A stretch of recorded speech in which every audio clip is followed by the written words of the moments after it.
Chers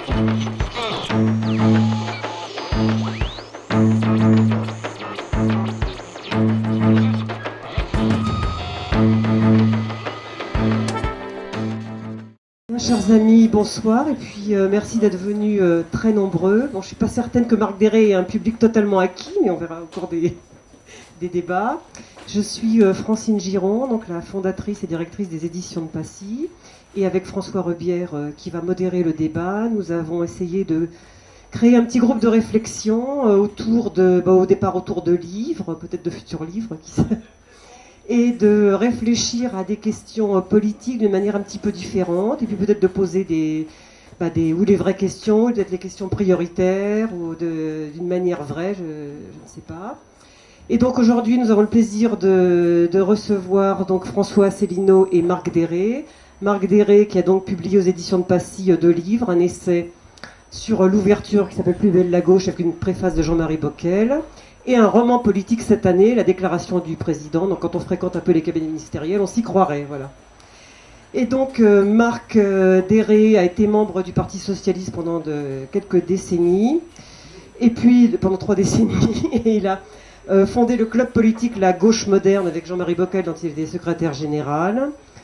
Au moment ce qui nous intéresse, au moment du référendum sur le traité constitutionnel européen, il a réussi à convaincre Kouchner, Elisabeth Guigou, Cohn-Bendit, Dany, Gérard Collomb et Jean-Marie Bockel de créer le comité de la gauche pour le oui. Voilà. Et avec le succès qu'on connaît, voilà. Et il a été donc secrétaire général de ce comité. Et puis il a quitté le Parti socialiste pour soutenir Nicolas Sarkozy. Et il était l'un des fondateurs du parti La Gauche Moderne, dont il a été membre du bureau politique, du comité permanent et responsable du projet.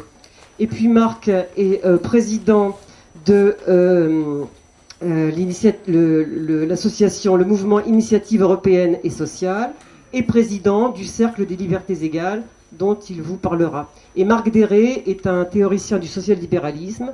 Et je dois dire à titre personnel, parce que j'ai milité avec Marc, que Marc c'est quelqu'un, c'est pas un apparatchik qui est là pour se partager les places. Marc c'est quelqu'un qui a des convictions, qui va sur le terrain, qui mouille le maillot, qui réfléchit, qui écrit, qui répond, voilà, qui encaisse même parfois, qui sait. Et donc j'ai le plaisir de rencontrer et de recevoir François Asselineau, donc diplômé d'HEC, énarque, il en faut, hein. Et sorti 2e de sa promotion, qui était conseiller de Gérard Longuet, directeur de cabinet de Françoise de Panafieux, chargé de mission au cabinet d'Hervé Charette, alors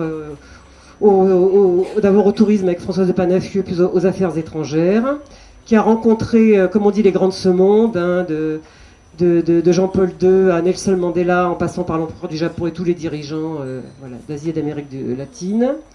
Il était candidat aux européennes en 99, non?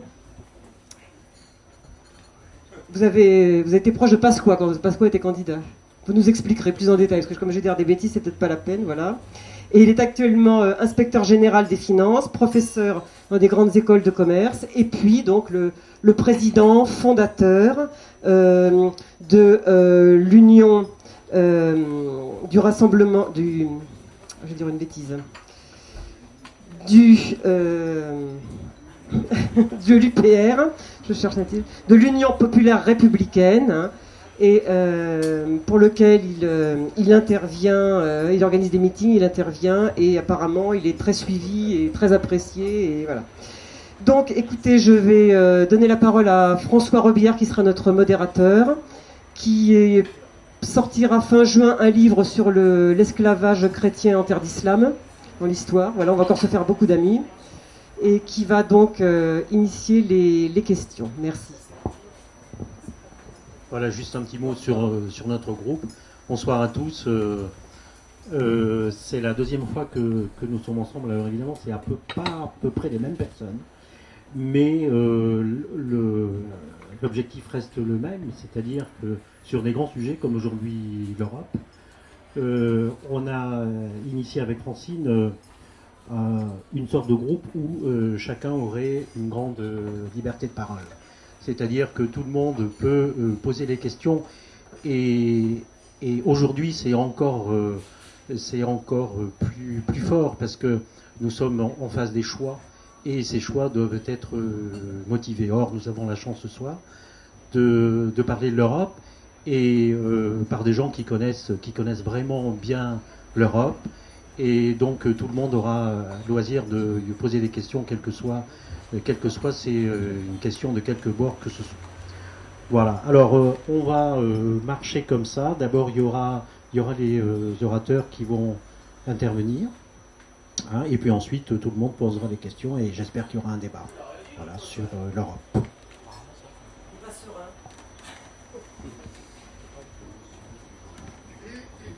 Bien, merci et bonsoir à tout le monde.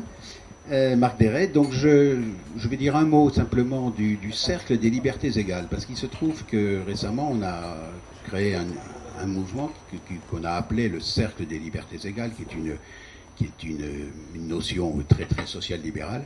Et donc c'est un cercle de réflexion qui dépend d'aucun parti politique, qui est transpartisan et qui veut mettre dans le débat et lancer à la fois des analyses, des idées, des propositions social-libérales. Voilà. Pour les personnes que ça intéresserait, le 21 juin à Paris, on a une réunion de refondation, puisqu'on existait déjà, pour se redonner une direction un tout petit peu différente au cercle, au cas où vous seriez intéressé. Je suis à votre disposition à la fin de cette réunion. Bien. Alors, le sujet, donc, faut-il quitter l'Union européenne?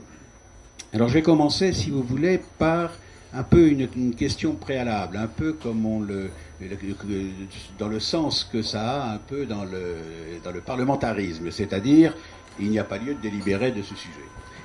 Alors, et je vais débuter par un très rapide survol historique en rappelant que l'Europe existe, mais elle existe non seulement géographiquement, démographiquement, mais elle existe quand même en entité plus ou moins organisée et depuis 2000 ans. Bon, c'était d'abord les 500 premières années, c'était l'Empire romain, où effectivement 12 ou 13 des pays qui forment actuellement l'Union européenne étaient à l'abri du Rhin et du Danube, étaient dans l'Empire romain, étaient citoyens de l'Empire.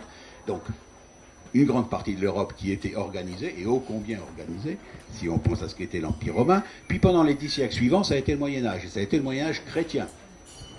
Et là, Moyen-Âge chrétien, effectivement, où, là aussi, et là c'est la quasi-totalité des pays de l'Union européenne qui étaient dans cette entité, dans cet ensemble, qui était aussi un ensemble organisé, plus ou moins organisé comme ça pouvait l'être au Moyen-Âge, mais organisé sous le magistère du pape, avec les évêques, avec les grands monastères, etc. Communauté d'ailleurs, rassemblée non seulement sur un plan de manière positive, mais rassemblée aussi en tant que défense par rapport à l'islam, par rapport d'abord au monde musulman d'Espagne, donc c'était toute l'histoire de la Reconquista, et puis les croisades, et puis la lutte de défense contre l'Empire ottoman. Donc elle existait. Puis il y a eu du 16e au 19e, disons, une parenthèse, où là, effectivement, l'Europe n'existe plus de manière organisée, encore que, il y a quand même, cette entité existe toujours, hein, et la bataille de Lépante, à la fin du XVIe siècle, bien montré que cette victoire sur l'Empire ottoman avait un retentissement considérable dans toute l'Europe, où tout le monde s'est donc senti totalement concerné, faisant partie de la même communauté. Et puis il y a eu les Lumières, et puis bon, il y a Napoléon, etc. Bon, donc il y a eu encore, même pendant cette période, cette parenthèse de 3 ou 4 siècles, l'Europe a quand même continué à exister. Et puis on arrive au XXe siècle, où là l'organisation prend toute sa forme.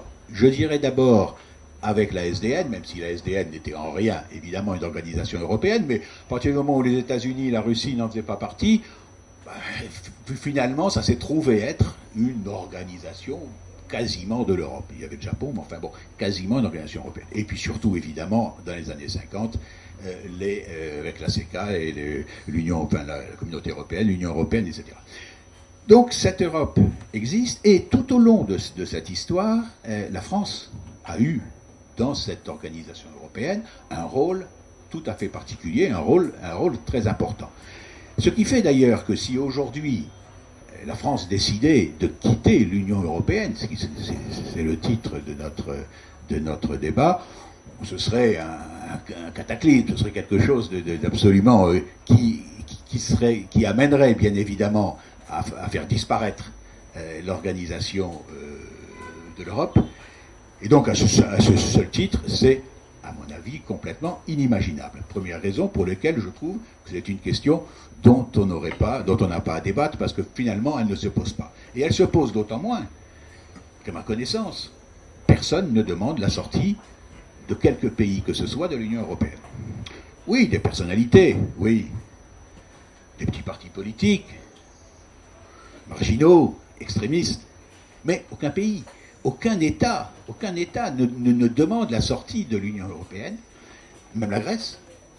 Ceux qui n'en sont, et au contraire, il y a plus de demandes, effectivement, pour rejoindre l'Union européenne, et les pays qui souhaitent le rejoindre sont relativement nombreux. En tout cas, ils demandent. Et personne, aucun pays, officiellement, en dehors, je dis, de quelques personnalités et de quelques partis extrémistes, ne demande la sortie de l'Union européenne. Donc, personne ne demande cette sortie. Donc, le débat est un débat purement abstrait, artificiel, intellectuel, et donc, à mon avis, le débat ne s'impose pas. C'est pour ça que je pose cette question préalable. Cela dit, il aura lieu, bien évidemment, et je répondrai avec plaisir aux arguments que ne manquera pas de donner pour défendre cette sortie François Asselineau.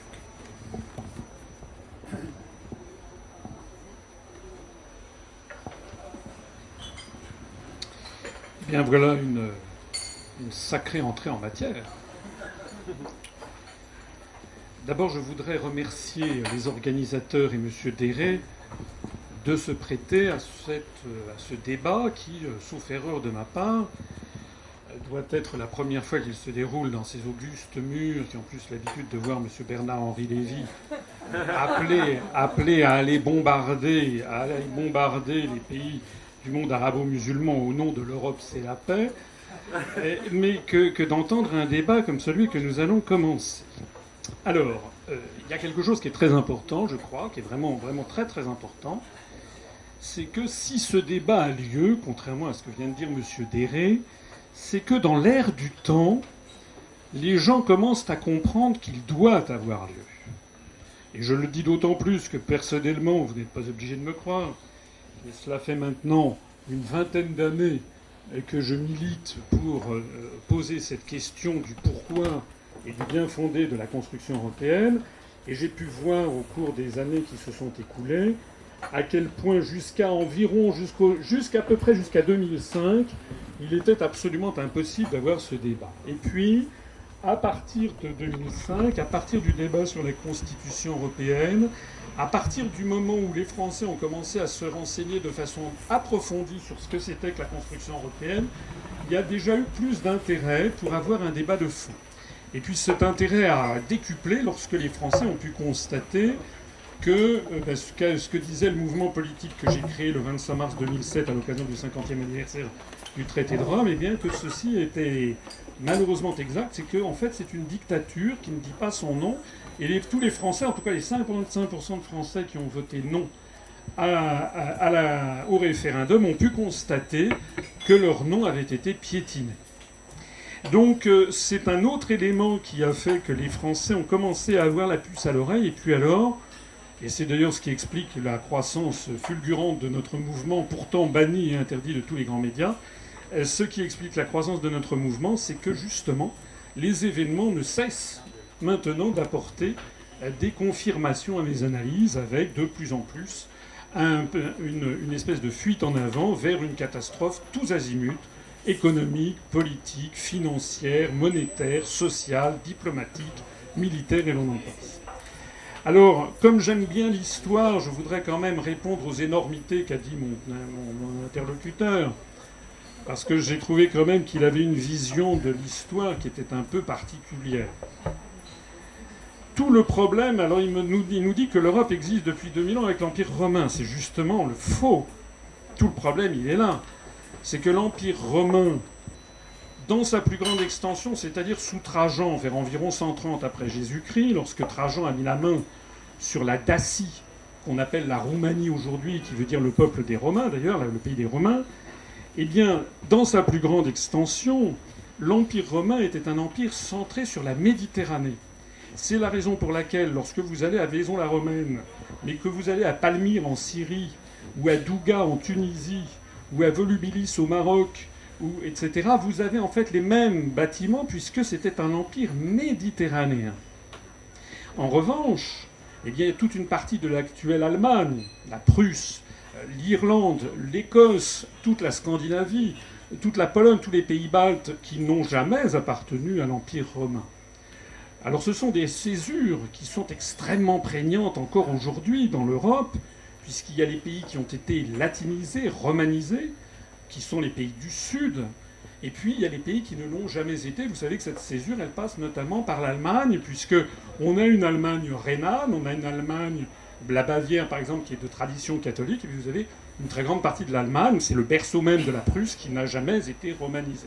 Et actuellement, c'est pas du tout de l'intellectualisme mal placé, puisqu'actuellement, par exemple, le procès constant des élites allemandes baignées d'esprit prussien contre les pays du Sud, on retrouve exactement cette césure qui existe depuis 2000 ans en effet. Alors ensuite, je vais faire court parce qu'on pourrait parler pendant des heures. Enfin, dire que l'Europe a été unifiée alors qu'elle ne l'a justement jamais été. On n'a justement jamais eu en 2000 ans d'histoire une même entité politique qui aurait réuni sous sa coupe le Portugal, l'Irlande, la Finlande et Chypre. Ça n'est jamais arrivé. Et comme moi je suis un amateur d'histoire, ce qui n'est jamais arrivé en 2500 ans d'histoire n'arrivera jamais. Je voudrais par exemple souligner que mon interlocuteur est passé un peu vite sur le traité de Verdun de 843, puisque lorsque Charlemagne a recréé l'Empire en 800, ça n'a pas duré très longtemps, puisque dès 43 ans après, l'Empire volait en éclats entre ses petits-fils. Et malheureusement, comme il avait 3 petits-enfants, vous savez, entre Charles le Chauve, Louis le Germanique et puis malheureusement Lothaire, eh bien, il a fallu couper l'Empire en 3. Et Lothaire, ça a donné la Lorraine. Et c'est à cause de ce 3e petit-fils qu'il y a eu pendant environ 1000 ans, 1200 ans, des conflits de frontaliers, si j'ose dire, entre la Francie occidentale et puis la Germanie. L'interlocuteur a eu le culot, si j'ose dire, de citer la bataille de Lépante de 1571. C'est quand même non, mais c'est assez fort de café, parce que la bataille de Lépante, c'est justement la bataille où la France n'était pas. La France n'y était pas précisément pourquoi ? Parce que... Comment ? Mais pourquoi elle n'y était pas ? Parce qu'il faut se rappeler ce qui s'est passé à partir de 1519. En 1500, vous savez qu'en France, on a un roi qui s'appelle François. C'est souvent qu'il y a des rois qui s'appellent François, d'ailleurs, en France. Les présidents de la République. Il y a eu un roi qui s'appelait François Ier, qui était né donc à la fin du XVe siècle. Et puis son ennemi juré, comme vous le savez, c'était Charles de Habsbourg, qui portait le nom de Charles Quint quand on parlait de... Enfin, il n'a pas plusieurs numéros, ça dépendait de quelles étaient ses possessions. Charles Quint naît en 1500, et comme vous le savez, en 1519, Charles Quint se fait élire empereur du Saint-Empire romain germanique. Alors à partir de 1519, la France est totalement encerclée par les terres de Charles Quint, puisque Charles Quint, en tant qu'héritier des Habsbourg, a l'autorité sur les Pays-Bas, sur la Bourgogne, sur une partie donc de ce qui est actuellement l'Autriche, sur le royaume des 2 Siciles, c'est-à-dire la Sicile et tout le sud de l'Italie, sur la péninsule ibérique, en tout cas sur l'Espagne, et puis également à partir des victoires des conquêtes de Cortés, et sur le Nouveau Monde.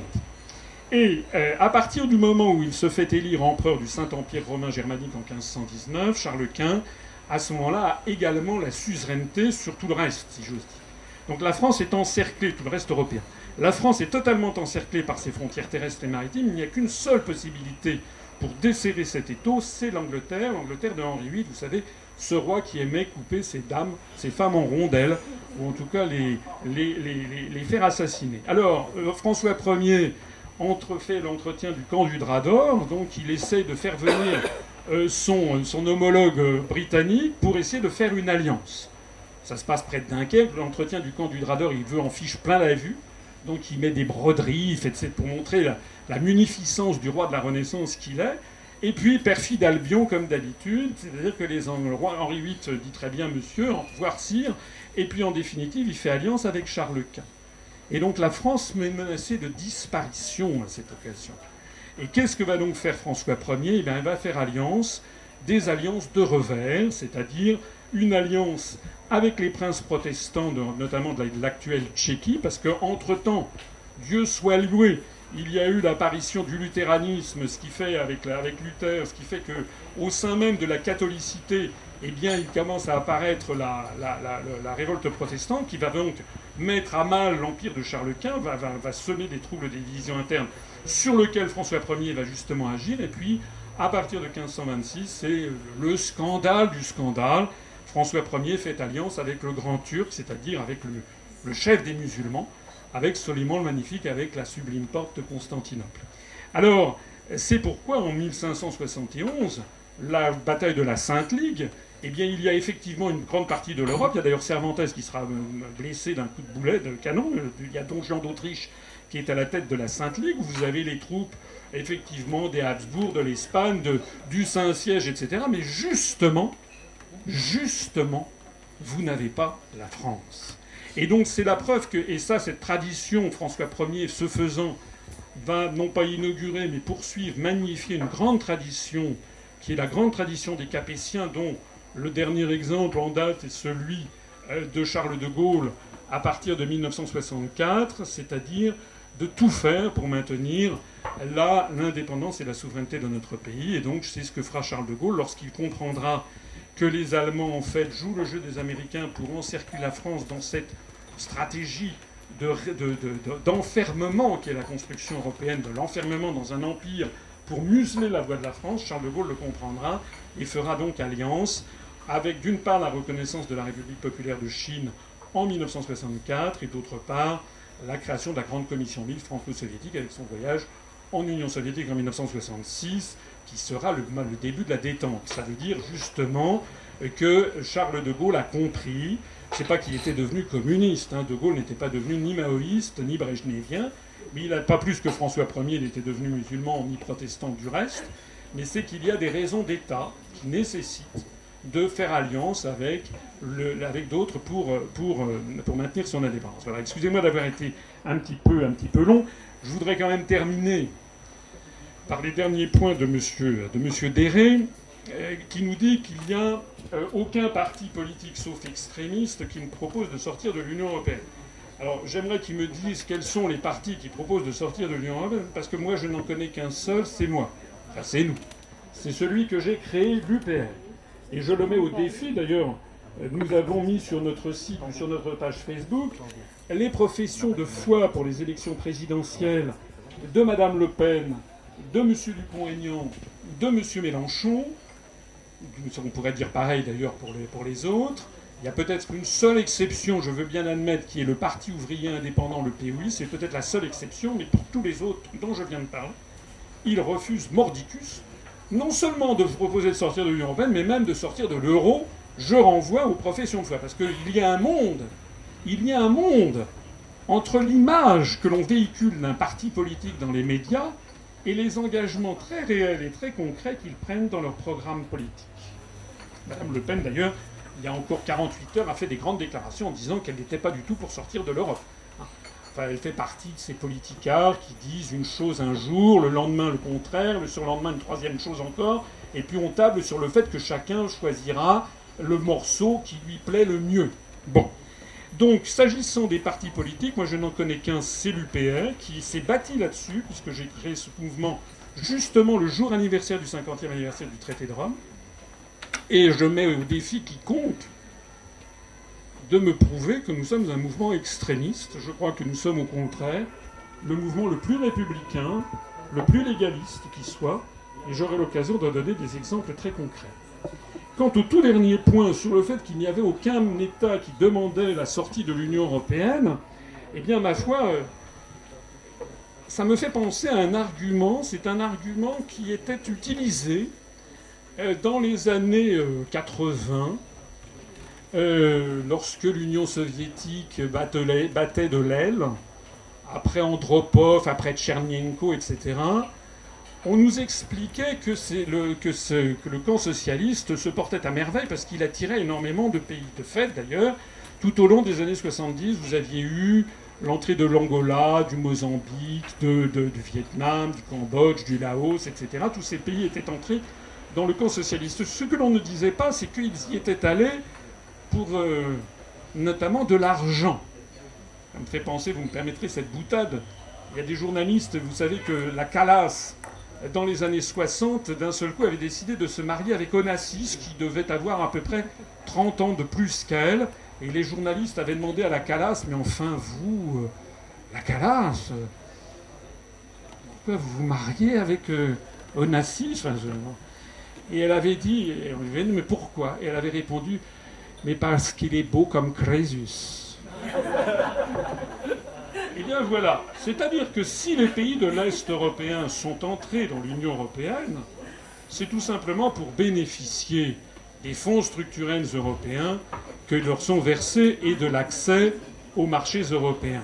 Voilà, ça n'est pas du tout par une volonté de bâtir une entité politique, c'est simplement parce qu'ils y sont entrés pour des raisons matérielles. Je permets aussi d'ajouter, et puis ça sera vraiment mon dernier mot, sur le fait qu'il y a un problème de fond dans tous les pays d'Europe, qui est celui-là même que nous constatons d'ailleurs ce soir, c'est qu'il n'y a pas de débat. Qu'est-ce qu'on en sait finalement si les Grecs ou si les Espagnols n'aimeraient pas sortir de l'Union européenne? On ne leur demande jamais. Non seulement on ne leur demande jamais, mais il n'y a même jamais de débat qui permette d'éclairer la population sur les tenants et les aboutissants. Donc en fait, quand on dit que les autres pays ne veulent pas sortir de l'Union européenne, c'est en fait simplement la mesure de la dictature médiatique sournoise qui s'est imposée sur le continent européen, puisque le tout vrai débat de fond, profond, serein, éclairé, comme j'essaie de le mener depuis 5 ans, y est interdit.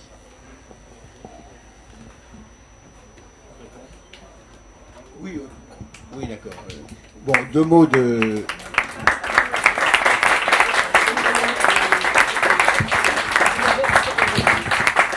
Bon, je vous demandais, mais vraiment très gentiment, très amicalement, bon, je comprends tout à fait votre enthousiasme, et on a bien compris que vous souteniez, vous faisiez partie du parti, vous apparteniez au parti de M. Asselineau, et qu'effectivement, vous ne partagez pas exactement les mêmes convictions que Marc Déret. Bon, nous qui, Saint-Jean, Bernard Lévy, nous ayons donné des tribunes et de justement permettre le débat. François Robillard est agrégé d'histoire. Je vous demande, mais tout à fait amicalement, peut-être d'éviter d'applaudir à chaque fois, parce que dans ce cas, c'est, hein, on impose ça comme un rite et puis on applaudit. Voilà. Même le Déret. Il est interdit d'applaudir M. Déret. Vous comprenez bien ce que je veux dire? Non. Faut pas chercher à expliquer. Bon, non, très bien. Merci donc pour ces réponses. Je vais me permettre, avant d'aborder un autre sujet, de revenir sur deux ou trois choses. La première chose, c'est qu'effectivement, quand j'ai parlé de l'Empire romain, j'ai bien précisé qu'il n'y avait que 12 ou 13 pays de l'actuelle Europe qui y étaient. C'est vrai qu'il était centré sur la Méditerranée, c'est une évidence, mais donc ce n'était pas l'ensemble de l'Europe. C'était quand même 12 ou 13 pays, dont la France. Je reviendrai aussi sur la bataille de Lépante. Vous avez parfaitement raison, évidemment. Et la bataille de Lépante, j'ai jamais prétendu que la France y avait participé. J'ai simplement dit que la bataille de Lépante était, même à une époque où il n'y avait plus cette organisation, cette pseudo-organisation de l'Europe du Moyen-Âge, qu'il y avait eu quand même un retentissement dans toute l'Europe, un retentissement extrêmement puissant dans toute l'Europe. Voilà. Ce que je voulais dire, c'est que même dans les périodes où l'organisation ou la pseudo-organisation n'existait pas, il y avait quand même ce sentiment d'être européen qui partait de sentiments chrétiens, vraisemblablement, c'était ça qui était à la base. Mais en tout cas, sentiment d'Europe qui était très fort. C'est pas effectivement de savoir qui y était, et certainement pas la France, effectivement. Bon, alors, ensuite, oui, et ensuite, c'est simplement deux confirmations finalement de ce que j'ai dit et que vous avez pu faire, et je vous en remercie. La première, c'est qu'effectivement je parlais de partis marginaux, j'avais dit extrémistes et j'ai dit marginaux aussi, qui défendent la sortie de l'Europe. Vous m'avez confirmé qu'il n'y en avait qu'un, donc c'est encore plus marginal que je ne le pensais. C'est donc bien qu'il n'y a pas, de la part de partis politiques, de demande de sortie de l'Europe. Donc cette demande est tout à fait marginale et en tout cas elle n'existe pas au niveau d'État. Et quand elle n'existe pas au niveau d'État, vous dites dictature, bon, ok, dictature qui empêche les gens de se prononcer. Vous avez même fait à un moment donné une assimilation avec l'URSS. C'était quand même, je trouvais un petit peu exagéré, mais comme vous avez dit que vous étiez un parti particulièrement modéré et républicain, je pense que c'est simplement un accident de langage. Mais donc, il n'y a pas donc de parti important, et quand vous dites on ne pose pas la question aux gens, peut-être après tout, encore que finalement les gens sont tout à fait capables de se saisir de sujets quand ils le souhaitent. Mais, mais il n'y a pas en tout cas, vous confirmez, de partis qui défendent cela. S'il n'y a pas de partis politiques qui défendent cela, tout me laisse penser qu'il ne doit pas y avoir beaucoup de citoyens qui souhaitent les voir les défendre. Voilà, donc c'était simplement les 4 petites réponses que je voulais vous faire. Alors, pourquoi sortir de l'Europe, ou pourquoi plutôt ne pas vouloir en sortir? Bon, les arguments sont nombreux. Je vais simplement, dans un premier temps, en aborder 3, et qui sont des arguments très généraux. C'est vrai qu'on peut parler de l'Europe en rentrant dans les détails, toutes les petites choses, etc. Et j'ai peur que le débat aille un peu vers cela, ce serait dommage. Et on peut parler de l'Europe en parlant de manière un peu plus générale et peut-être en prenant un peu plus de recul. Alors, la première, bon, elle est évidente, elle a été dite maintes fois, c'est que l'Europe a permis et permet la paix. Quand l'Europe a été créée, c'est vrai, on sortait de la guerre, ici on ne s'en souvient pas, certains peuvent s'en souvenir, et la création de l'Europe, qui a été faite à la fois voulu par les Européens et voulu par les États-Unis, et le fait que les États-Unis l'aient voulu aussi n'enlève pas la qualité et la justification du fait que les Européens l'ont voulu, d'abord en pensant que c'était un moyen, effectivement, d'avoir la paix en Europe, dans un continent qui avait passé son temps à se faire la guerre, enfin bon, etc. On ne va pas revenir sur l'histoire et sur les millions de morts qui étaient devenus. Donc ça a été la première des raisons. On pourra parler d'ailleurs, on en parlera peut-être, de ce que souhaitaient les Américains, qui souhaitaient aussi ça, évidemment, venir tous les 40 ans pour aider à gagner les guerres, c'était peut-être pas ce qu'ils souhaitaient. Donc je pense que la paix en Europe, ça a été une des raisons capitales. Et en tout cas, l'Europe a maintenu la paix la paix pendant ces 60 ou 70 ans, et a priori, on ne voit pas dans les années à venir de possibilité qu'il y ait des guerres ou des conflits graves entre les pays d'Europe.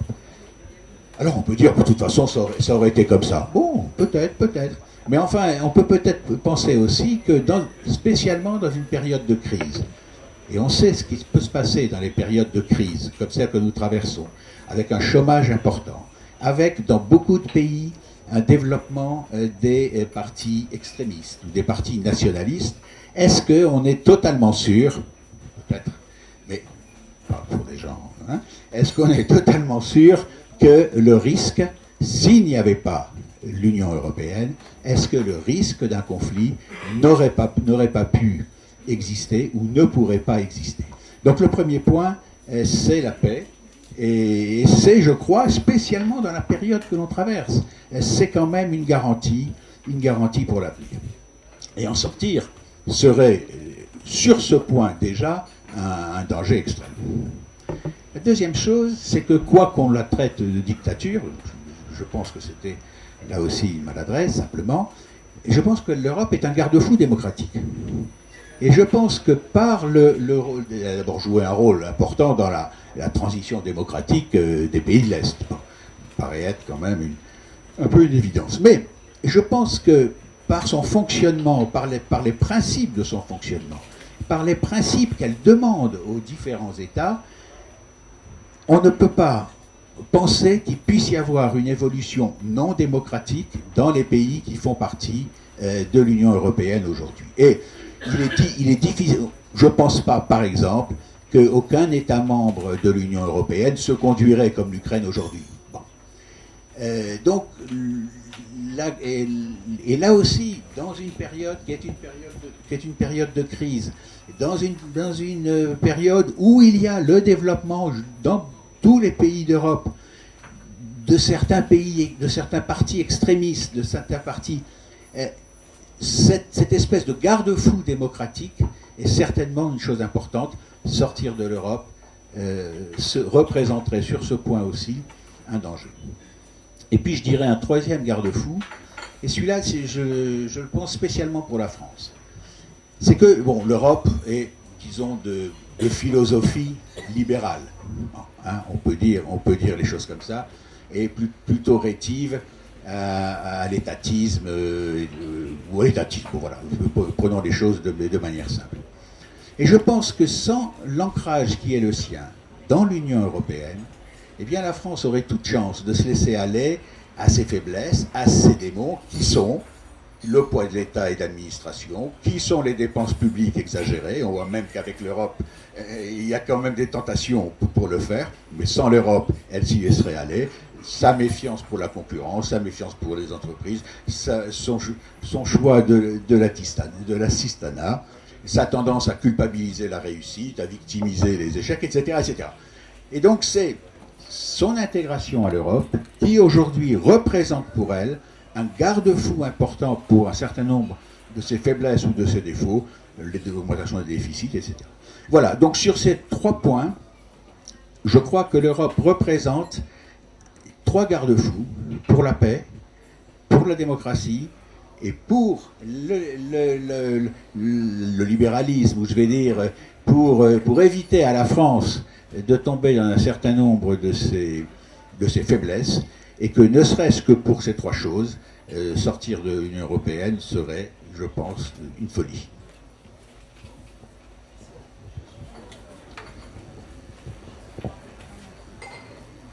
Sur le dernier point, vous êtes vraiment le représentant d'une gauche très très moderne. Voilà une gauche très moderne qui se fait l'apôtre du libéralisme et qui fustige la dépense publique. Moi, j'appelle pas ça la gauche. Ou alors les mots n'ont plus de sens. La gauche, c'est la dépense. Oui. Non. La gauche, non, moi j'appelle pas ça la gauche. Bon. Alors, non, j'appelle ça un parti libéral qui veut se donner le change en se faisant appeler de gauche, mais il n'a rien de gauche. Alors, on va reprendre tous ces points, mais auparavant, je suis têtu. Et je voudrais revenir à mon tour sur ce que vous avez dit en préambule. Parce que vous dites, oui, l'Empire romain comportait 13 ou 12 ou 13 pays, mais justement, tout le problème, il est là, je me répète.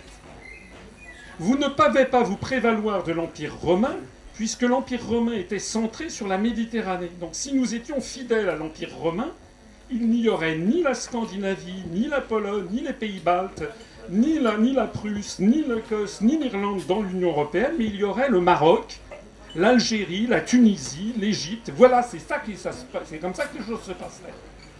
Donc, or justement, d'ailleurs je vais y revenir dans un instant au sujet de l'Europe, c'est la paix. Or justement, lorsque le Maroc a demandé à entrer dans la construction européenne, on l'a rejeté. Donc vous n'avez pas le droit de vous prévaloir d'une filiation dont la construction européenne est justement la contraposée même.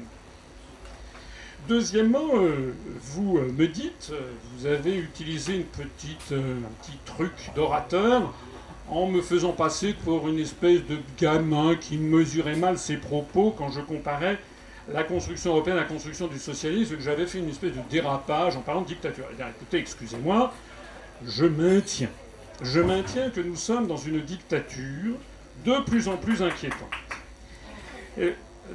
Le premier point, ce sont les 55% de Français qui ont voté non au référendum de 2005, et ce traité a été approuvé quand même.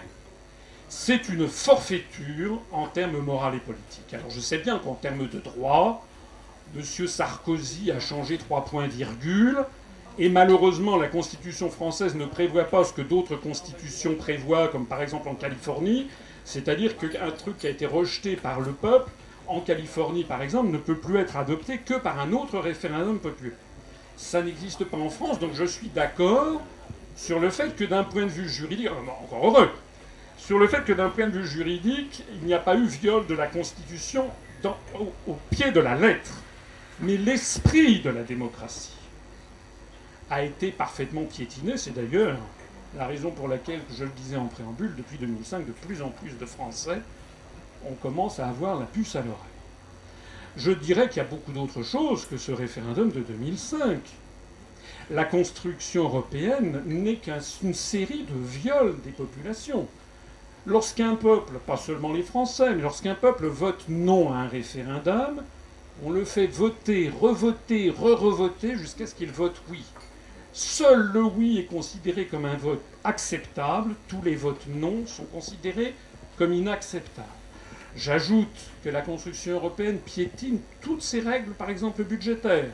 J'ajoute que le renflouement de la Grèce, le FESF, le MES, sont contraires à la clause 125 du traité sur le fonctionnement de l'Union européenne qui avait justement expressément prévu cet aspect-là des choses.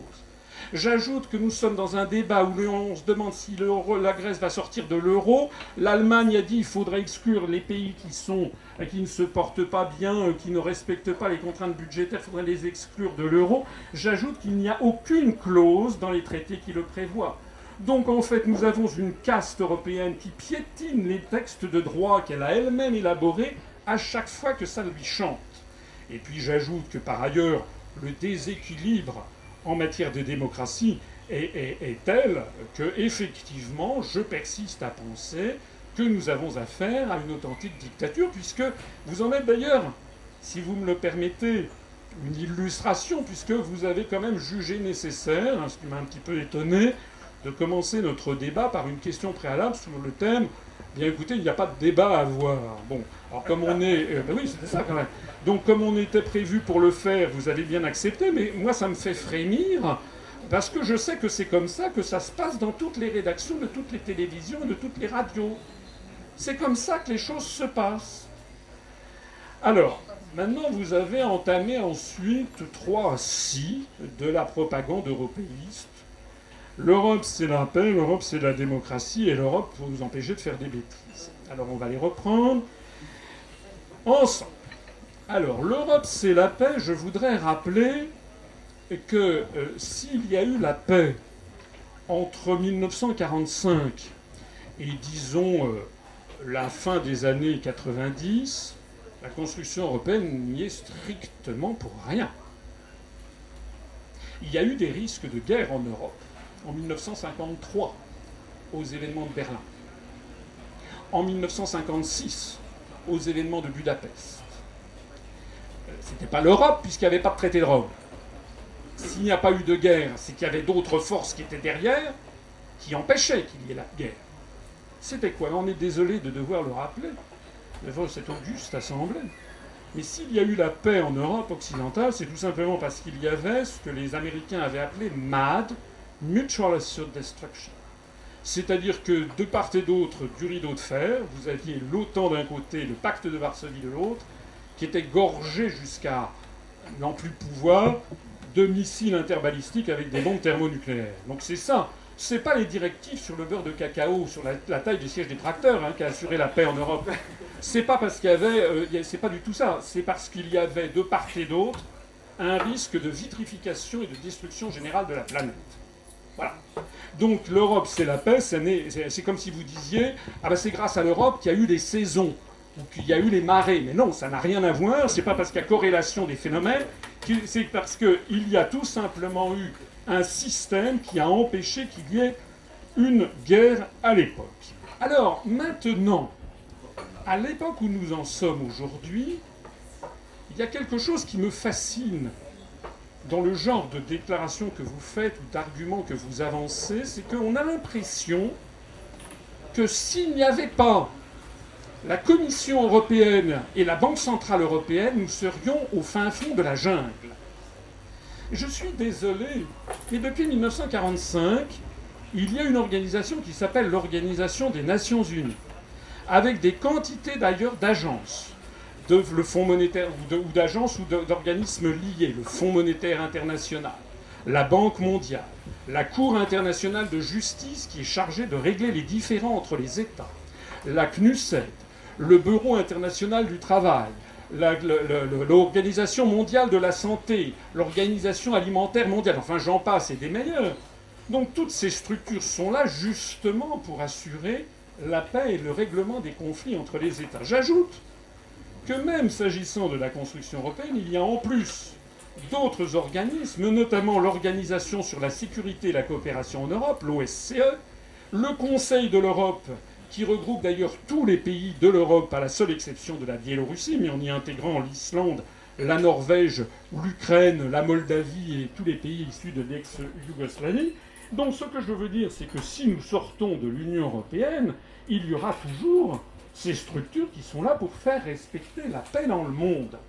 Et nous, si vous aviez lu la charte du mouvement que j'ai créé, nous sommes en faveur d'une revivification, de redonner son poids à l'Organisation des Nations Unies. Nous ne sommes pas du tout pour un univers sans foi ni loi, bien au contraire, et nous ne sommes pas du tout, je vous prie de le croire, je suis père, comme vous sans doute, j'ai des enfants, et puis il n'y a pas besoin d'avoir des enfants pour dire ce que je vais dire, c'est que je ne souhaite pas du tout qu'il y ait des conflits mondiaux. Donc l'Europe, c'est la paix, c'est un argument qui a l'apparence de la réalité, mais qui en fait est totalement fallacieux. J'ajouterais même que moi, ce qui m'inquiète beaucoup, et je vais passer au deuxième point, c'est qu'on fustige toujours les nationalistes. Mais moi, ce qui m'inquiète, c'est les nationalistes européens. Parce que tout ce... Mais je veux dire de l'Union européenne. Parce que le discours que vous tenez, c'est exactement en fait un discours qui vise à entrer en guerre avec le monde arabo-musulman. C'est d'ailleurs pour ça que je faisais référence tout à l'heure au propos de M. Bernard-Henri Lévy. Si vous avez une bonne notion de l'histoire, comment est-on arrivé à la guerre de 1914 ? On est arrivé à la guerre de 1914 parce qu'il y avait un jeu d'alliances automatiques entre la France, l'Angleterre, enfin le Royaume-Uni, la Serbie et l'Empire Tsar qui voulaient assurer la paix. Ils voulaient assurer la paix face à la menace des empires centraux. Et lorsque François Ferdinand a été assassiné à Sarajevo en 1914, en juin 14, eh bien, ça a fait un court-circuit de toutes ces alliances automatiques. Et c'est d'ailleurs Jaurès qui avait poussé le haut-là en disant « Attention, attention, attention !» Il s'est fait assassiner, comme vous le savez, dans un café par un certain vilain. Mais maintenant, si nous prenons la hauteur de vue nécessaire, les empires centraux en 14 qui menaçaient la paix prétendument, c'était l'empire wilhelminien et c'était l'empire des Habsbourg et accessoirement l'empire ottoman. Mais maintenant, qu'est-ce qui menace la paix selon la doxa dominante ? C'est le monde arabo-musulman. Et pourquoi doit-on faire la construction européenne ? Pour faire face au monde arabo-musulman. Et donc, qu'est-ce qui se passe ? Il s'est passé, on l'a vu sur la guerre en Irak. On le voit sur la Libye. On le voit sur la Syrie. On l'a vu sur l'Afghanistan. On risque peut-être de le voir, j'espère que pas, vis-à-vis de l'Iran, c'est que nous sommes en train de recréer exactement les conditions de 1914. Simplement, il faut avoir conscience que, comme le disent les historiens, l'histoire ne se répète jamais, mais elle bégaye tout le temps. Si vous avez l'intelligence de comprendre que désormais l'empire bismarckien, c'est pas l'empire bismarckien, maintenant il s'appelle le monde arabo-musulman, et l'empire austro-hongrois, eh bien c'est un peu la même chose, ou c'est l'Iran, eh bien vous avez tout compris sur le drame dans lequel nous sommes en train d'être entraînés par cette construction prétendument porteuse de paix et qui en fait nous a complètement assujettis, notamment par l'article 42 du traité sur l'Union européenne, à l'OTAN et à un empire belliqueux qui se livre à des guerres néocoloniales. Allez donc en parler aux Afghans pour leur demander ce qu'ils pensent de l'Europe, c'est la paix. Le deuxième point concerne le garde-fou pour la démocratie. Je trouve ça tout à fait extraordinaire, parce que, comme je le dis souvent, si le Front National n'avait pas existé, il aurait fallu l'inventer. Et c'est d'ailleurs ce qui s'est passé.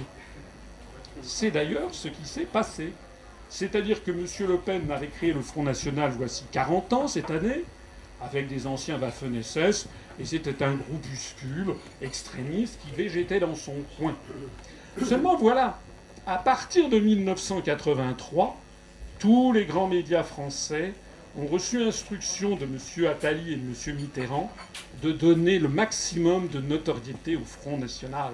Et ça n'était pas seulement d'ailleurs M. Mitterrand, puisque des journaux et des organismes privés, RTL, Europe 1, Le Monde, etc., tous les journaux de grands médias qui étaient privés, qui n'étaient pas détenus par l'État, ont participé à cette chorale pour orchestrer le lancement du Front National. Alors je trouve assez extraordinaire que vous m'opposiez les partis extrémistes. J'ai rappelé tout à l'heure, j'y reviens parce que j'y tiens, je suis têtu.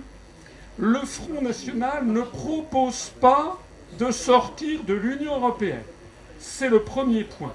Il ne propose ni de sortir de l'euro, ni de sortir de l'Union européenne. Il faut se renseigner. Mais quand bien même, d'ailleurs, le ferait-il, ce n'est pas parce que le Front National dirait qu'il fait beau aujourd'hui que nous devrions dire qu'il fait mauvais. Mais en plus de ça, il ne le propose pas. En revanche, ce que je note, c'est que Mme Le Pen bénéficie d'une couverture médiatique considérable. Considérable. Donc si toutes les forces médiatiques craignaient à ce point le Front National, ils lui appliqueraient exactement le même viatique que celui qui m'est appliqué à moi et à nous, c'est-à-dire l'absence totale d'ouverture médiatique. Voilà comment ça se passe. Et en réalité, ces mouvements extrémistes que l'on voit effectivement monter un petit peu comme ça, par-ci, par-là, d'abord toutes les enquêtes sociologiques montrent qu'ils ne dépasseront jamais environ 15% en France, 15 à 20% des électeurs. Je l'ai dit, je me suis fait agonir d'injures, d'ailleurs par beaucoup de partisans du Front National, qui m'annonçaient que Mme Le Pen ferait 30, 35, je ne sais plus combien. J'ai dit, mais non, elle fera moins de 18. Elle a fait moins de 18. D'ailleurs là, elle a fait 13,7 hier. Bon, c'est moins qu'au cantonal, c'est dans la lignée traditionnelle de ce que fait le Front National depuis 30 ans. On sait qui sont, ça arrive hein, comme ça. Le Parti communiste français, il a été scotché à 20% des voix, 20-25% des voix, entre le congrès de Tours et puis les années 90. Voilà, et puis il ne pouvait pas en décoller, ben, ça arrive. Mais c'était formidable d'avoir un parti communiste comme ça, parce que ça assurait en effet le maintien de la France dans le plan atlantiste. Et bien c'est formidable d'avoir un Front National à 15%, parce que ça permet de faire ce que vous venez de faire exactement, c'est-à-dire de jouer l'amalgame et de me reprocher à moi, parce que nous dirions la même chose, ce qui par ailleurs est totalement faux, parce que nous dirions la même chose qu'un parti comme celui-là, par amalgame, eh bien d'être discrédité sans avoir le droit de parler. Quant au dernier point, le dernier point qui concerne la part de l'État, je vous ai repris tout à l'heure parce que je trouve quand même un petit peu fort de café. Je comprends très bien qu'on puisse être contre l'État, qu'on puisse vouloir une économie libérale, je le comprends parfaitement. Moi d'ailleurs je ne suis pas un étatiste échevelé. Mais ce que j'ai quand même plus de mal à croire et à comprendre honnêtement, parce que sinon les mots n'ont plus de sens, c'est qu'on peut se prétendre de gauche en prétendant vouloir réduire les prélèvements obligatoires, réduire la présence de l'État, puisque depuis Saint-Louis, ça ne date pas d'hier, c'est depuis les établissements de commun profit de Louis IX, pour la France et pour les Français, l'État, c'est celui qui assure la justice sociale et qui a un rôle redistributif. Je voudrais, au passage, faire remarquer, et puis je m'arrêterai là, sur une statistique qui ruine, excusez-moi, totalement votre raisonnement. Quels sont les pays de l'Europe qui se portent le mieux en ce moment? Les deux premiers qui se portent le mieux, c'est la Norvège et la Suisse. Ce sont les deux pays qui ont refusé d'entrer dans la construction européenne d'ailleurs. Mais ensuite, parmi ceux qui sont dans l'Europe, quels sont ceux qui se portent le mieux? Eh bien, c'est la Suède et le Danemark qui ont refusé d'entrer dans l'euro. Mais, excusez-moi, je voudrais quand même, je termine tout de suite, je voudrais rappeler que les trois pays européens qui se portent le mieux, selon toutes les statistiques, c'est la Norvège, la Suède et le Danemark, qui sont les trois pays du monde qui ont les plus forts prélèvements obligatoires du monde, avec des prélèvements qui sont de l'ordre de 57% du PIB. Ça veut donc bien dire, alors que deux pays qui sont en revanche avec des prélèvements obligatoires beaucoup plus faibles, hein, je pense par exemple au Royaume-Uni, ou je pense à la Grèce, où je pense ce sont des pays qui sont dans une situation catastrophique. Donc il est faux, il est tout simplement factuellement inexact de bâtir une corrélation entre le taux de prélèvements obligatoires dans un État et ses réussites économiques, c'est faux. Juste un petit mot à ce moment du débat. Je pense que les termes du débat sont assez clairs. faut-il sortir ou non? On a écouté les arguments pour ou contre la sortie, mais moi je voudrais revenir sur un point. En France, on est rentré dans l'Europe sans s'en rendre compte finalement. Dans les années 60, 68, au moment de la PAC, là, les politiques agricoles communes, il n'y avait que les éleveurs de veaux et des producteurs de lait qui connaissaient l'Europe. Ils pouvaient vous parler de l'Europe, mais les autres, on ne s'en rendait pas compte, d'autant plus que les différents gouvernements qu'on a eus étaient pour l'Europe, mais avec toujours une certaine distance, comme c'est le plan de la France. Alors, moi, je voudrais savoir, est-ce que, en ce moment où on a été tenu d'accepter l'euro, les règles communes, etc., les commissions de Bruxelles, bon, qu'est-ce qui changerait pour les Français si demain il y avait le référendum, par exemple, sur la règle d'or, une proportion du PIB, et que la France dise non, et puis qu'à la suite on ne sorte pas de l'Europe, mais on se détache de l'Europe. Un petit peu comme les Grecs qui se posent vraiment des questions maintenant, et qui ont d'ailleurs très peur. L'Irlande en est un autre exemple qui lors de la crise, voulait sortir de l'Europe, mais qu'est-ce qu'on a vu? Référendum, 60% des gens veulent bien rester et accepter cette règle d'or. Alors, moi, je voudrais poser la question à nos deux orateurs. Est-ce que si on sort de l'Europe, par hasard, pourquoi pas, on ne sait pas de quoi fait l'avenir, qu'est-ce qui changerait dans la vie quotidienne des Français? Repasser au franc, ne plus accepter des règles communes, et puis couper finalement les ponts avec des pays qui nous sont très très proches. Je pense à l'Espagne, l'Italie, l'Allemagne, c'est le partenaire qu'on ne peut pas éviter. Qu'est-ce qui se passerait pour les Français? Je passe la parole à M. Derret qui voudrait répondre sur ça. Avant de répondre à ça, je vais quand même redire un mot sur ce qui nous a un petit peu opposés et sur un certain nombre de mots qui ont été, que j'ai notés, j'ai dû en manquer un certain nombre. Mais il y avait donc dictature, viol, piétiner, un que j'arrive pas à relire, enfin bon, ok, c'est pas, à mon avis, les choses quand même n'exigent pas ce genre de termes quand on discute. Mais bon, après tout, pourquoi pas.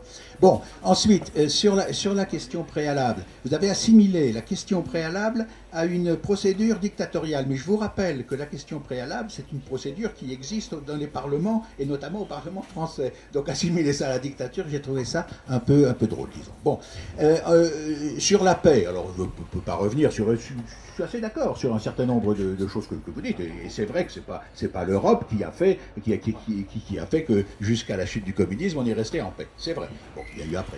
Mais quand je parlais de cette notion de paix, c'était la paix entre les différents pays d'Europe, et notamment d'une Europe très élargie. Et c'était en prévision de l'avenir, et en disant qu'aujourd'hui, sait-on si dans la période de crise que l'on traverse avec le développement des partis extrémistes, etc., dans lequel je ne vous mettais absolument pas, dans les partis marginaux, oui, mais pas dans les partis extrémistes, s'il y avait ce développement, effectivement, il pourrait y avoir un danger pour la paix, non pas pour la paix du monde, pour la paix entre les pays européens. C'est ça que je voulais dire. Enfin, quand j'ai entendu que la construction européenne était faite pour lutter, là je relis, était faite pour lutter contre le monde arabo-islamique, bon... J'ai quand même eu un petit sursaut. Bon, et deux points. Ce sont des petites choses, mais enfin, c'est quelquefois, bon, quand social-libéral, on ne peut pas être libéral quand on est de gauche, etc. Il y a quelque chose qui s'appelle le social-libéralisme et qui prouve qu'on peut être libéral et avoir une fibre sociale. Donc, je veux dire, les deux choses qui peuvent paraître contradictoires peuvent exister. Et je suis d'accord avec vous que ce n'est pas forcément les pays qui ont le plus bas taux de prélèvement qui vont avoir le meilleur développement économique. Donc, tout ça n'est pas forcément lié. Mais social et libéral à la fois, c'est quelque chose qui existe, mais ce n'est pas le moment d'en parler. Bon, alors, oui, donc si on sortait de l'Europe, ce qui changerait? Bon, il changerait tellement de choses qu'à la limite, bon... La première chose qui changerait, je crois, et à la limite je m'en tiendrai à ça, mais c'est vrai qu'on perdrait à la fois un certain nombre d'aides, la PAC, enfin bon, il y a de multiples avantages que l'on perdrait. Mais je crois que ce qui se passerait d'abord, c'est d'abord qu'on quitterait l'euro et donc on quitterait l'Europe. La première chose, ce serait une dévaluation, vraisemblablement, on peut défendre une dévaluation très importante. Alors dévaluation dont on peut dire ah mais ça aurait des avantages parce que ça faciliterait nos exportations. Et ça, je n'y crois pas. J'y crois peu. D'abord parce que ça faciliterait l'exportation, peut-être. En tout cas, ça augmenterait les importations, sûrement. Et aujourd'hui, on est dans une situation où on importe plus qu'on exporte. Donc au moins pendant un certain temps, on subirait davantage le coût d'augmentation des importations par rapport à l'avantage des exportations. En plus, ça avantagerait les exportations. Admettons, toujours est-il que dans le prix des produits importés, il y a le coût notamment des matières premières qui, elles, sont importées. Dans le prix des produits exportés, pardon. Il y a le prix des matières premières qui, elles, augmenteraient et sont importées. Donc, la différence de prix, l'avantage de prix que l'on aurait à l'exportation serait déjà limité par cette augmentation des importations. Ensuite, si on quittait l'Europe éclaterait. On ne peut pas imaginer que l'Europe continuerait à vivre sans nous, à vivre sans la France. Donc, tous les pays d'Europe subiraient de la même façon que nous une dévaluation. Et donc, l'avantage est sans doute même supérieur à la nôtre. Donc, l'avantage compétitif que l'on pourrait gagner, on ne le gagnerait pas, en tout cas, vis-à-vis des autres pays d'Europe, parce qu'ils dévalueraient aussi, et peut-être encore plus que nous. Alors, il y aurait un avantage, effectivement, partiel vis-à-vis de l'Allemagne. Simplement, on sait, je pense, que la différence d'exportation entre l'Allemagne et nous ne tient pas tellement au prix. Elle tient au fait que les produits allemands, c'est la qualité allemande, l'image des produits allemands, la qualité du commerce allemand, etc. Donc finalement, autant je vois bien les inconvénients que l'on aurait, et puis avec suivi, parce que cette augmentation des prix des importations, ça serait suivi par une augmentation des prix, par une inflation, par une augmentation des salaires, réinflation, et donc réaugmentation des prix d'exportation, etc., etc. Je ne vois vraiment pas, ni à court ni à moyen terme, les avantages que l'on pourrait tirer de ce point-là, et il y a tellement d'autres inconvénients que l'on aurait. Et les inconvénients sont plus importants que je suis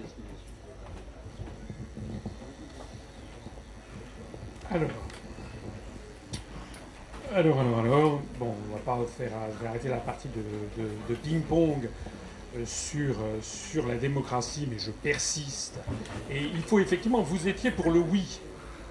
Donc quelqu'un qui a milité pour le oui trouve finalement assez naturel que finalement on ait le texte pour lequel il militait. Ça c'est tout à fait, oui. Les 55% de Français qui ont voté non, dont j'étais, dont il y a dans cette salle un certain nombre de personnes, je peux vous dire que lorsqu'ils vous entendent jouer les chochottes parce que je dis qu'on a violé la volonté des Français, eh bien ils l'ont en travers de la gorge. Voilà. Ils l'ont en travers de la gorge. Parce que je pèse mes mots, c'est une honte. On a violé, et je persiste, le vote des Français.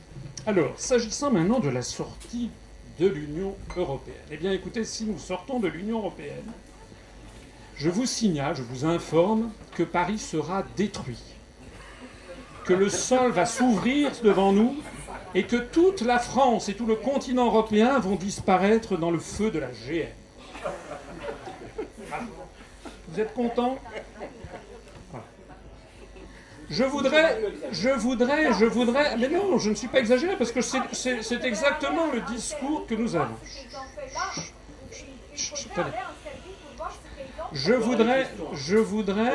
D'abord, je voudrais faire remarquer qu'il y a une vie après l'Union européenne. Parce qu'il y a déjà des territoires qui sont sortis de l'Union européenne. Certainement, ce n'est pas des très grands, vous ne les connaissez pas forcément, mais il y a le Groenland. Le Groenland qui est une colonie danoise qui est sortie de l'Union européenne justement pour avoir sa souveraineté, sa capacité budgétaire, son autonomie dans le cadre du royaume de Danemark. D'ailleurs, les Groenlandais se trouvent très bien. Alors, évidemment, on va rigoler, on va dire oui, je parle de l'exemple qui existe. Mais il y a donc des exemples qui existent. Deuxièmement, je voudrais faire remarquer un deuxième point très très très important. C'est qu'il y a, les gens qui ont adhéré à l'UPR le savent, puisque c'est quelque chose que je dis sans arrêt, il y a dans le traité sur l'Union européenne, un article qui s'appelle l'article 50, qui prévoit les modalités par lesquelles un État peut sortir de l'Union européenne. Donc, cela signifie qu'avant toute chose, avant de discuter du bien fondé, du mal fondé, des conséquences, etc., il y a un point sur lequel je pense tout le monde de bonne intelligence peut convenir avec moi, c'est qu'il est possible d'en sortir puisque c'est prévu. C'est prévu dans les traités. Donc c'est possible. Et si c'est possible, et si c'est écrit noir sur blanc dans les traités par l'article 50, ça veut dire qu'on a le droit d'en débattre. Il me semble. Et que ça n'a rien d'extrémiste que de vouloir débattre de la mise en œuvre d'un article, d'un traité, qui a été d'ailleurs imposé aux Français en dépit du fait qu'ils ne l'avaient pas voulu. Donc on a quand même le droit d'en débattre. Bien. C'est un point très important. Parce que jusqu'à il y a encore quelques années, quand je disais qu'il fallait sortir de l'Union européenne, les gens me disaient « mais c'est impossible ». C'est impossible. Voilà. Non, c'est pas impossible, c'est prévu. Alors, maintenant, vous avez fait, si je peux me permettre, le coup de l'apocalypse. Alors, évidemment, c'est parole contre parole. Moi, ce que j'observe, c'est, je le disais dans une vidéo que j'ai enregistrée il y a quelques jours, tout ce que prévoyaient les gens qui étaient contre le traité de Maastricht en 92 se révèle exact. Toutes les promesses qui avaient été faites par les partisans de l'euro et de l'Union européenne se révèlent faux. C'est vrai ou c'est pas vrai? Et nous avons donc des gens, je suis désolé, mais puisque vous aimez l'entreprise, moi aussi d'ailleurs, dans une entreprise où l'on demande à des chefs d'entreprise de rendre des comptes désormais trimestriellement, si au bout de 2-3 trimestres, si au bout d'un an, 2 ans, la situation devient de plus en plus catastrophique, eh bien, les actionnaires disent « merci monsieur, au revoir monsieur ». C'est ce qui s'est passé, par exemple, avec monsieur Jean-Marie Messier.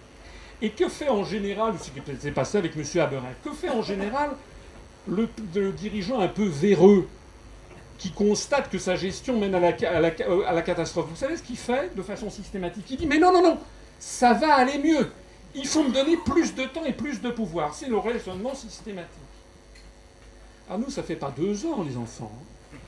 Ça fait 20 ans depuis 1992. Ça fait 20 ans que l'on attend prétendument que l'euro devait nous apporter plus de croissance, plus d'emplois, plus de richesses, que l'Europe devait être démocratique et sociale. Nous constatons que c'est le contraire exact qui se passe et de pire en pire chaque année. Et nous avons affaire à des dirigeants véreux qui refusent de reconnaître que les médecines qu'ils ont proposées se révèlent contre-productives et qui nous assurent qu'il faut faire encore plus d'Europe. Et d'ailleurs, c'est toujours à eux que l'on continue de donner la parole.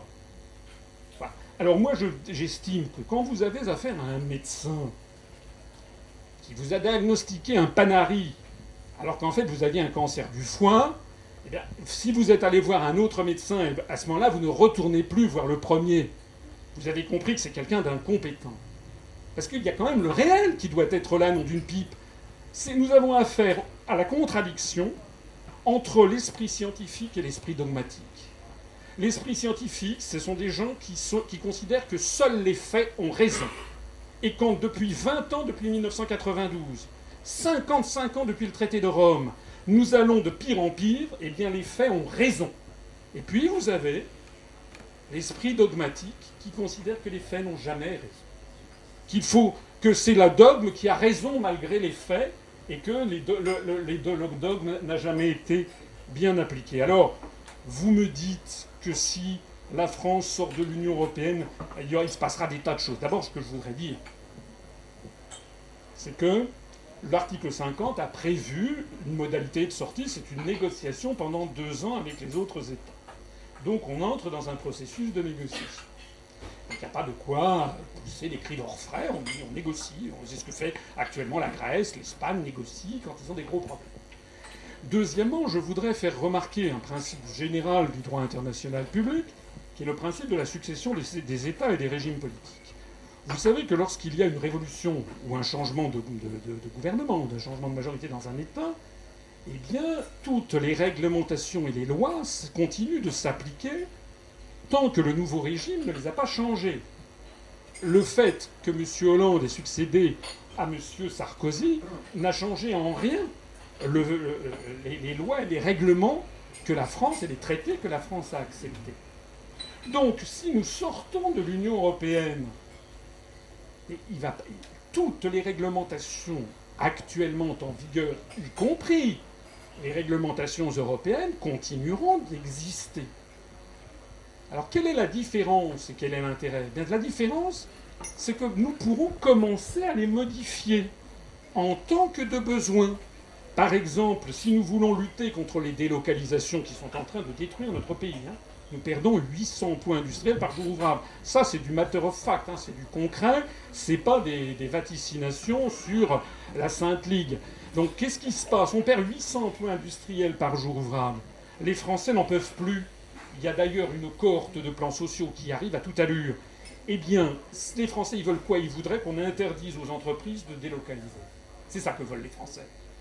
Eh bien, pour interdire aux entreprises de délocaliser, il faut donc abolir l'article 63 du traité sur le fonctionnement de l'Union européenne, qui précise cet article 10, sont interdites toutes restrictions aux échanges de capitaux entre les États d'Europe et entre les États d'Europe et les États des tiers.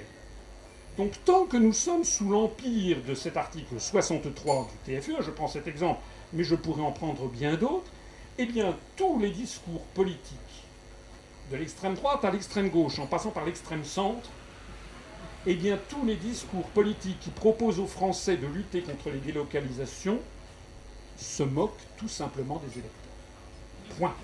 Donc ce que nous disons, nous ne disons pas que d'un seul coup nous allons hérisser la France de barrières tous azimuts. D'ailleurs, la Suisse n'est pas dans l'Union européenne. Est-ce que la Suisse est hérissée de barrières tous azimuts ? Est-ce que c'est la Corée du Nord, les enfants ? La Norvège, est-ce que c'est Ubu ? Non, ce sont des pays qui se portent très bien. Simplement, ils ont une politique, comme la France a toujours eu d'ailleurs, comme tous les pays du monde ont toujours. La France, elle a une politique conforme à ses intérêts nationaux. Je voudrais terminer là-dessus. Alors, on peut parler des dévaluations. Bon, les dévaluations apocalyptiques, c'est moi qui n'y crois pas. Enfin, j'aurai l'occasion de vous en parler tout à l'heure. Mais je ne voudrais pas monopoliser la parole. Je voudrais simplement terminer sur un point. Un des nombreux points sur lesquels les européistes sont toujours muets comme des carpes, c'est que je leur dis, mais comment font les autres ? J'ai vu une anecdote, je vais vous raconter une anecdote rigolote. Figurez-vous que M. Jean-François Copé, vous voyez qui c'est ? Il est le patron de l'UMP. Figurez-vous qu'il était parlementaire et à l'Assemblée nationale, il était le président du groupe d'amitié, vous savez qu'il y a des groupes d'amitié à l'Assemblée nationale, il était président du groupe d'amitié France-Singapour. Alors voici pas qu'il a reçu le brigadier général, c'est l'un des postes de ministre, ça s'appelle brigadier général à Singapour, je connais bien Singapour, je suis allé plusieurs fois dans des fonctions, dans des cabinets ministériels d'ailleurs. Et il a reçu donc le brigadier général de Singapour, donc qui est un peu l'équivalent d'un très grand ministre. Et devant les médias, moi j'ai toutes les références si ça vous intéresse, M. Copé a pris à témoin les Français en disant « Nous devons prendre l'exemple de Singapour ». Singapour, c'est un État qui appartient aux Nations Unies, qui est grand comme la moitié de l'Île-de-France et qui comporte 4 500 000 habitants. Point. Donc la France, qui a 65 millions d'habitants, qui est la 5e puissance économique mondiale, diffuse constamment ce discours aux Français que nous ne serions plus rien si d'aventure nous ne fusionnions pas avec les Chypres et la Lettonie. Mais concrètement, quand on voit ce qui se passe à Singapour, on donne l'exemple de Singapour, ou bien on donne l'exemple de la Corée qui a 40 millions d'habitants, ou de Taïwan qui a 15 millions d'habitants, ou de la Suisse qui a 6 millions d'habitants, etc., etc. Il n'y a aucune corrélation dans le monde entre la taille d'un État, sa population, et son bien-être. C'est même pratiquement le contraire qui est vrai, puisque les États les plus gigantesques sont aussi souvent les plus pauvres. La Chine, l'Inde, le Pakistan, le Bangladesh, l'Indonésie, le Nigeria, etc. sont des pays qui sont souvent avec un niveau de vie statistiquement inférieur.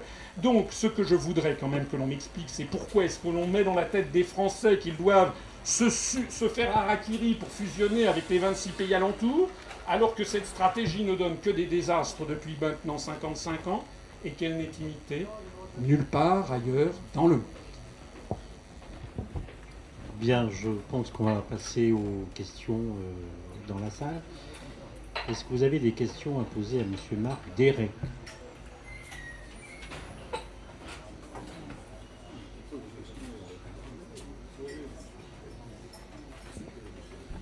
Aucune question? Ça m'étonnerait quand même. C'est un débat.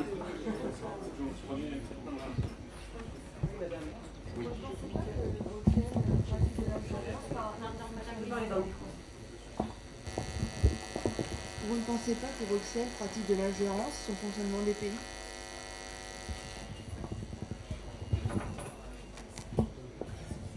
Oui, vous permettez quand même que je ne peux pas résister quand même.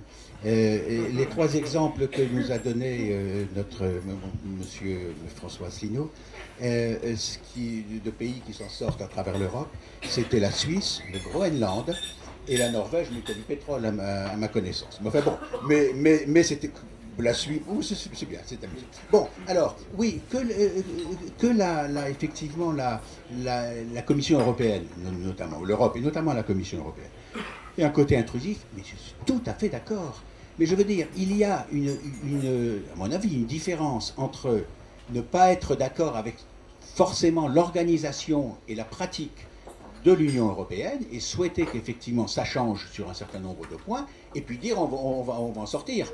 Mais sur le principe, je suis tout à fait d'accord avec vous que la Commission notamment a une manière de fonctionner et de procéder qui ne me convient pas du tout et qui est certainement à modifier. Pas l'accepter, puisqu'il y a des choses qui sont demandées, il y a des choses qui sont faites. Je prends par exemple, et là je sors de la commission précisément, mais je prends par exemple au cours de la dernière campagne électorale.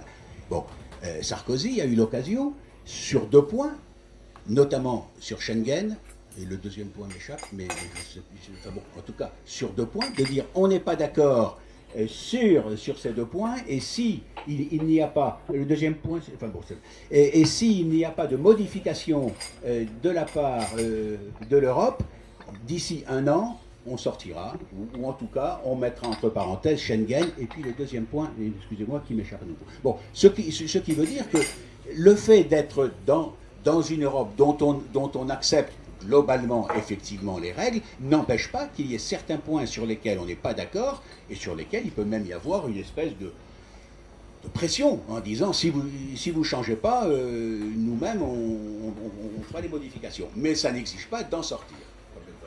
C'est quand même de plus en plus intrusif. Oui, enfin bon, de plus en plus, je sais pas, mais enfin oui, ça l'est. Je suis d'accord avec vous, ça l'est, et ce serait mieux que ça ne soit moins. C'est d'accord. Serait mieux. Je vais répondre à M. Déré qui ne peut jamais s'empêcher de me lancer une petite pique. Donc je vais lui renvoyer ces piques parce que Non. Attendez, moi je suis allé au Groenland. Allez dire aux Inuits, mais quel est le problème? Qu'est-ce qu'ils ont de pas bien les Suisses? Mais non, mais c'est très bien, c'est parfait. Ça veut dire quoi, ce petit rire? Non, vous pouvez préciser? Non, ce que je veux dire, c'est qu'effectivement, il se trouve que dans les exemples que vous avez donnés tout à l'heure, je ne sais pas. Non, mais j'ai donné les exemples des pays qui ne sont pas dans l'Union européenne. La Suisse et le Groenland. Non. J'ai dit le Groenland était sorti, c'était le seul exemple, avec une collectivité d'outre-mer qui s'appelle Saint-Martin, pour être précis. Il n'y a qu'un seul exemple d'un pays qui est sorti de l'Union européenne. Bon, non mais ça existe. Ça existe et le Groenland n'a pas disparu de la carte. Bon. Donc je veux dire que déjà, et d'ailleurs ce que j'attends moi avec beaucoup d'intérêt, c'est d'ailleurs ce qui tétanise les européistes, c'est pour ça qu'ils ne veulent surtout pas que la Grèce sorte de l'Europe, c'est parce que si la Grèce sortait de l'Europe et de l'euro, dans 2 ans la Grèce se porterait comme un charme. Et c'est justement cet effet-là qu'ils veulent surtout éviter. C'est surtout ça qu'ils veulent éviter. Donc moi je suis obligé, si l'Allemagne était sortie de l'Union européenne, je le dirais, elle ne l'est pas. Je prends donc des exemples. Vous me reprochez les exemples, je prends les exemples tirés du réel. Maintenant, il y a deux pays, j'ai cité la Norvège et la Suisse, et l'Islande, comme n'étant pas membres de l'Union européenne, et se portant très bien, d'après les statistiques du PNUD. Et j'ai cité après les exemples du Danemark et de la Suède qui sont dans l'Union européenne et qui ne sont pas dans l'euro, et qui se portent beaucoup mieux que les autres. Donc je prends quand même un certain nombre d'exemples. Je prends les exemples que j'ai. Je ne vais pas dire que l'Italie est sortie de l'Europe, puisque ce n'est pas vrai. Donc je suis obligé de prendre les exemples. Bon, c'est quand même un procès assez extraordinaire que de me reprocher les exemples que je prends, puisque ce sont les seuls que je puis prendre. Je voudrais préciser quand même que s'agissant de ces États, enfin j'ai fait une conférence sur la Suède, on avait promis la pire apocalypse aux Suédois s'ils n'entraient pas dans l'euro. Lors du référendum du 14 septembre 2003, les Suédois ont tenu le bon, ils ont voté non. 9 ans après, ils s'en félicitent tous les jours. Donc ça veut dire qu'on commence à avoir maintenant un historique des manipulations des opinions passées pour voir que les prophètes de l'Apocalypse, qui sont d'ailleurs les mêmes que les prophètes du paradis terrestre, c'est du paradis terrestre si c'est l'Union européenne, c'est l'Apocalypse si on n'y est pas, eh bien, encore une fois, ont été pris en défaut. Je connais le petit argumentaire qui consiste à dire la Norvège a du pétrole. Ben, figurez-vous que l'Angleterre aussi, le Royaume-Uni aussi a du pétrole. Et puis que la France, elle avait la première agriculture, sinon du monde, en tout cas, oui, la première industrie agroalimentaire du monde. Nous sommes en train de tout détruire. Donc il y a peut-être un petit problème quelque part. C'est la première fois depuis sans doute Vercingétorix que l'Allemagne produit plus d'agriculture que la France. Donc ça veut dire qu'on a un problème qu'il faut regarder en face. C'est ce que je voulais dire sur ces questions qui étaient les questions, préjudicielles. Pour le reste, je ne me rappelais plus ce que vous aviez. Ah oui, c'était au sujet de la commission et le caractère intrusif. Alors je vais peut-être un peu vous surprendre, mais pour le coup, je serais tenté de ne pas trop taper sur la commission, toutes choses égales par ailleurs, parce que simplement on lui demande de faire un travail qui est impossible. C'est très gentil les européistes qui font porter le chapeau à la Commission européenne. Je ne porte pas la Commission non plus dans mon cœur, bien entendu. J'explique dans les conférences comment elle est peuplée. Mais le principe même de la construction européenne est un principe impossible. Il est impossible d'avoir 27 États qui soient d'accord sur tous les sujets. Même sur un seul sujet, ça n'est jamais le cas. Moi, j'ai été dans des cabinets ministériels, je peux vous assurer qu'il n'y a pas un seul sujet sur lequel il y ait un accord des 27. Ça n'est pas vrai.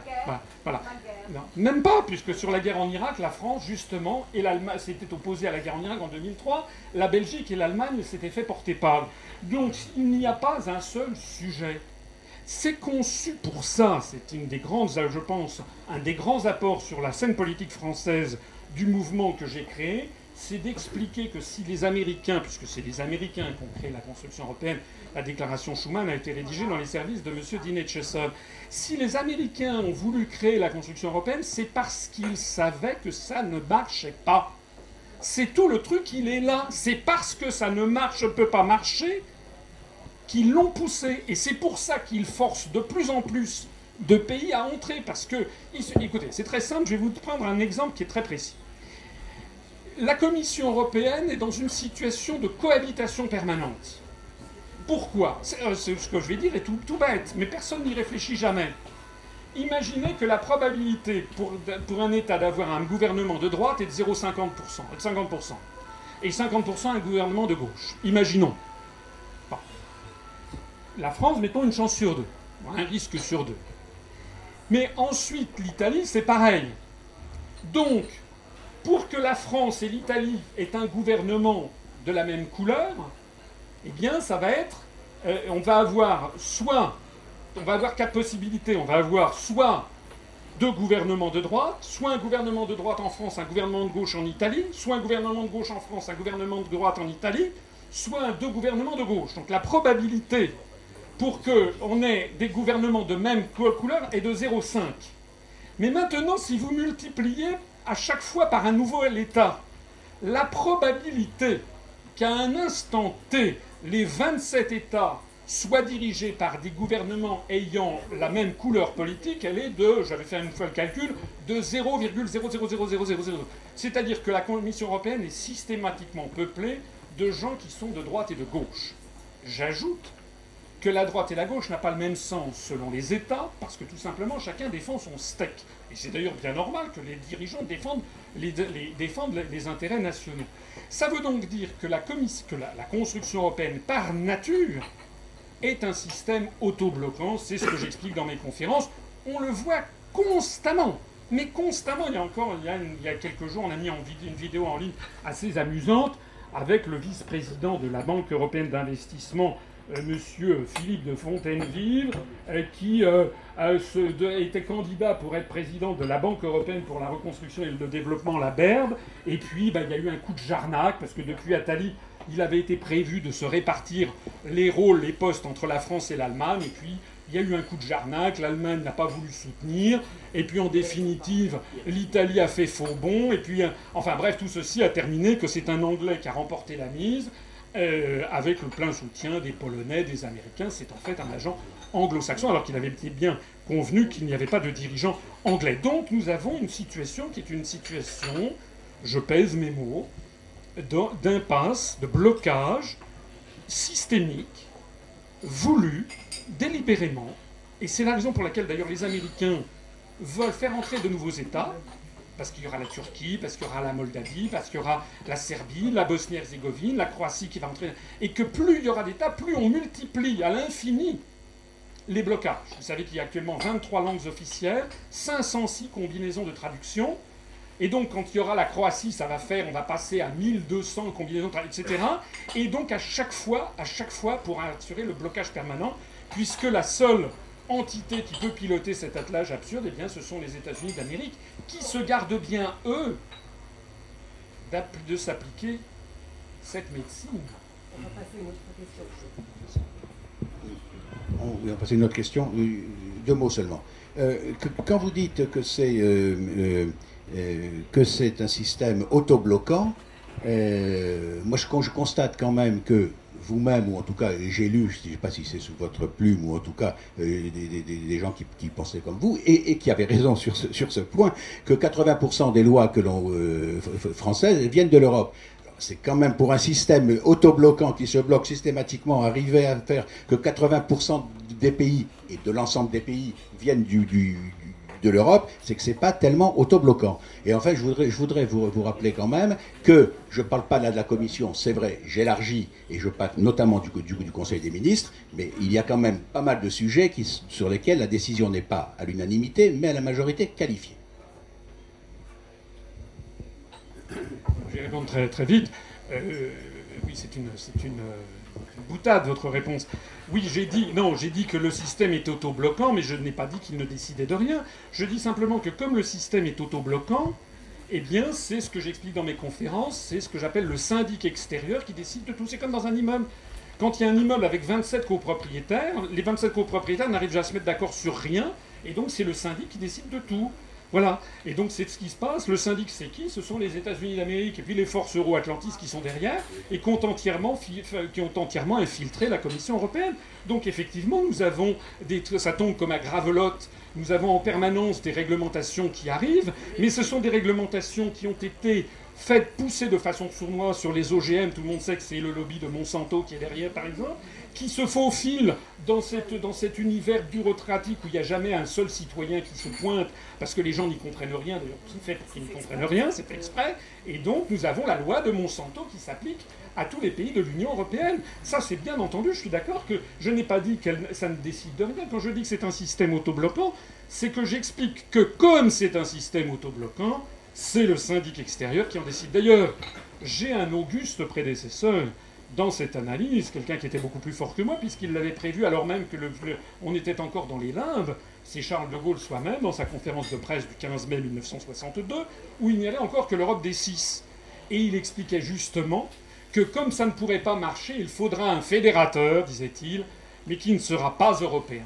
Et c'est d'ailleurs le soir même que les 5 ministres MRP du gouvernement avaient claqué la porte, parce que justement il avait dénoncé le rôle des États-Unis d'Amérique dans cette construction européenne qui est géniale, hein. Attention, Ce sont des gens très... Les think tanks, depuis 1945, ils ont bien travaillé. Hein, je ne peux pas prendre du tout ses adversaires pour des imbéciles. C'est pour la première fois dans l'histoire de l'humanité, on a un empire de façon très maligne, très troisième millénaire, avec une guerre qui ne dit pas son nom, ça c'est pas moi, c'est François Mitterrand qui le disait dans le dernier Mitterrand, avec une guerre qui ne dit pas son nom, une guerre inconnue, disait Mitterrand dans son livre de confidence à Georges-Marc Benamou, une guerre sans mort apparemment, mais pourtant une guerre à mort, et Mitterrand disait ils sont voraces les Américains, ils veulent un pouvoir sans partage sur le monde, ça a paru chez Plon en janvier 97. Donc c'est une stratégie extrêmement redoutable, c'est une stratégie extrêmement redoutable qui a arrivé à mettre la main sur le continent de façon subreptice. Est-ce qu'il y a des questions ? Oui. Alors justement sur l'influence des États-Unis sur la construction européenne, il y a quelque chose qui va être mis en place en 2015, c'est le traité transatlantique. Donc est-ce que vous pouvez nous parler de ce traité justement ?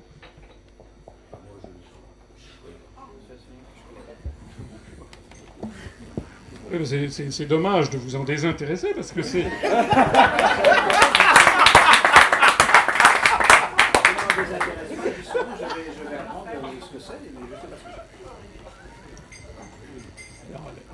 Nous avons affaire... J'ai l'impression de refaire une de mes conférences. Nous avons affaire à une stratégie, il faut toujours en revenir, c'est comme pour comprendre un être humain, il faut venir à la genèse de son enfance. Pour comprendre une nation, il faut revenir à la genèse de son peuple. Donc on ne peut pas comprendre la France, ça c'est Fernand Braudel, hein, les histoires longues, les temps longs, les temps moyens, puis les temps courts.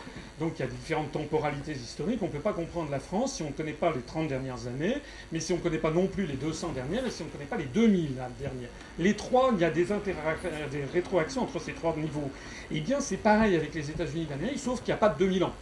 Bon, ça remonte à 200 ans, vous savez, c'était la blague de... Je crois que c'était Einstein, me semble-t-il, qui avait dit... Ah ouais. D'accord. Et qui avait dit que les Américains c'était le premier pays du monde à être passé de la barbarie à la décadence sans connaître la civilisation. Donc, on ne peut pas comprendre les États-Unis d'Amérique si on ne comprend pas comment ils se sont constitués, comment ils ont lancé la révolution américaine à partir de la Boston Tea Party en 1773, le 28 décembre, pour lutter contre la mainmise britannique sur les droits de douane. La révolution américaine a été initiée, la déclaration d'indépendance a été initiée par des colons riches et esclavagistes, qui se fichaient pas mal d'ailleurs des esclaves, hein, puisque Washington, quand il meurt dans son lit le 17 décembre 1799, il a 300 esclaves noirs, et comme je le souligne souvent, les États-Unis d'Amérique sont le dernier pays blanc à avoir aboli l'esclavage après la guerre de sécession, après même la Russie d'Alexandre II.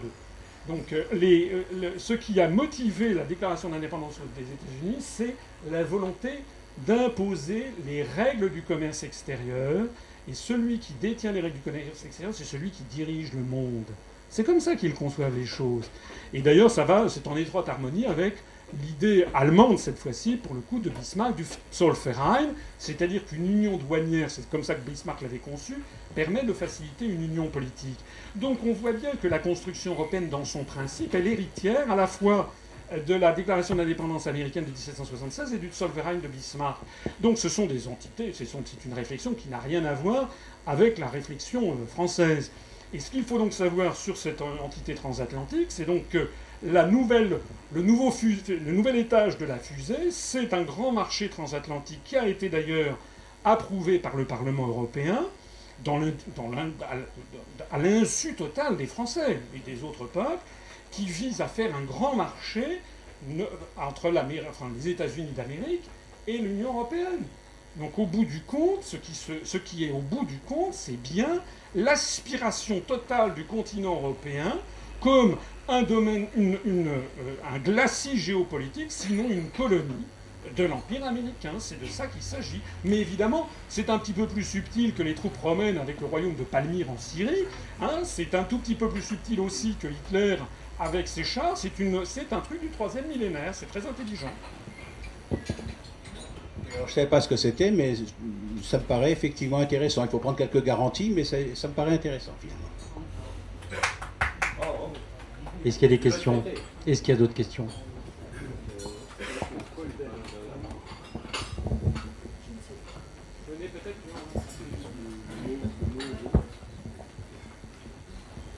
Bonsoir messieurs et merci beaucoup, j'ai bien fait de rater France-Angleterre. Alors ma question s'adresse à monsieur Marc Déré. C'est simplement la réaction à une anecdote très rapide. Récemment, un ami a eu l'occasion d'assister à une conférence d'un ambassadeur italien promoteur de l'Union pour la Méditerranée. Et à l'issue de cette conférence, on demandait à mon ami ce qu'il en pensait. Et cet ami réagissait de la sorte en disant écoutez, votre projet d'Union pour la Méditerranée est très intéressant, mais pourquoi on n'en entend pas parler et pourquoi vous n'en parlez pas au peuple? Et la réponse absolument grotesque de l'ambassadeur a dit écoutez, vous savez, la physique quantique avance et on n'en parle pas au peuple. Alors est-ce que vous pensez qu'on peut continuer dans cette voie-là avec une Europe et une élite eurocratique qui se séparent constamment du peuple? Et la deuxième, et pardon, si je peux, non, bah, si j'ai le temps, je poserai une deuxième question plus tard.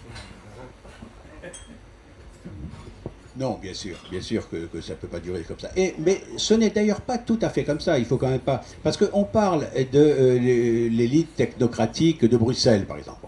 Il y a quand même à Bruxelles le Parlement européen qui a quand même les pouvoirs, qui a le copouvoir législatif avec le Conseil des ministres, ce sont des élus. Bon. Le Conseil des ministres, ce sont des élus. Ce sont des élus, puisque ce sont les dirigeants ou les ministres des différents États. Donc ce sont des élus. Donc parler de la technocratie, c'est un peu exagéré. La commission est une commission technocratique, c'est incontestable. Mais les deux autres institutions ne le sont pas. Alors maintenant, est-ce que vraiment tout se passe en dehors de la connaissance du peuple, etc. C'est un peu vrai, mais enfin, il y a quand même des débats, ne serait-ce qu'au moment des élections, mais bon, c'est déjà quelque chose. Enfin, l'Europe, c'est quand même quelque chose que l'on voit dans les journaux. Enfin, je pense qu'il ne faut pas être... on entend parler de l'Europe, certainement tous les jours en ce moment, c'est vrai, depuis la crise, mais même quand si la crise de la Grèce devient moins importante, etc., on continue, ou l'Espagne, on continue à entendre parler, peut-être pas tous les jours, mais tous les 3 jours. Donc je veux dire, on en parle. Alors c'est vrai, la manière dont on en parle, je suis d'accord, et les critiques qui étaient faites tout à l'heure au système médiatique, je les partage à 100%. Donc c'est vrai que... Mais enfin, bon... On ne peut pas dire quand même que les choses se passent totalement en dehors du peuple. C'est vrai que ça pourrait être davantage, on pourrait aborder les choses d'une manière plus... Enfin, on pourrait en parler davantage pour aller vite.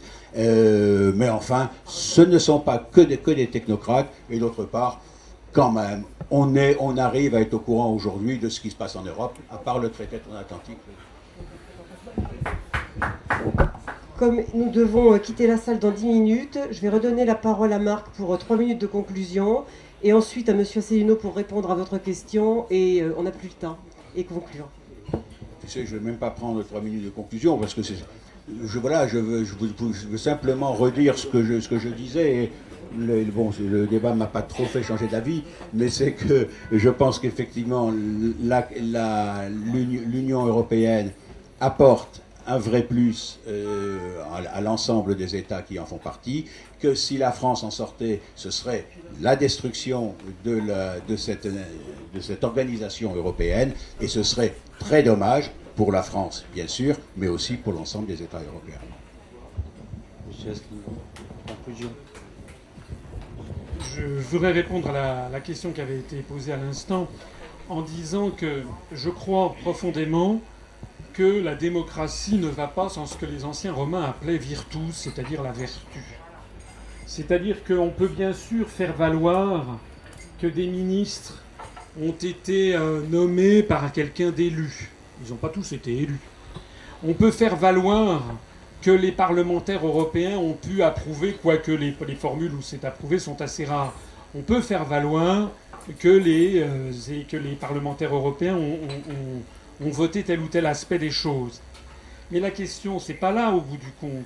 Ce que devraient se poser des gens qui ont à cœur, comme moi, comme nous tous, j'espère, dans cette salle, qui ont à cœur l'esprit de la démocratie, c'est en permanence de savoir si ce que l'on fait est conforme à ce que souhaitent vraiment les gens si on leur explique clairement. Moi, j'ai pris mon bâton de pèlerin depuis 5 ans et demi pour expliquer clairement aux gens tout est fait pour qu'ils ne comprennent pas.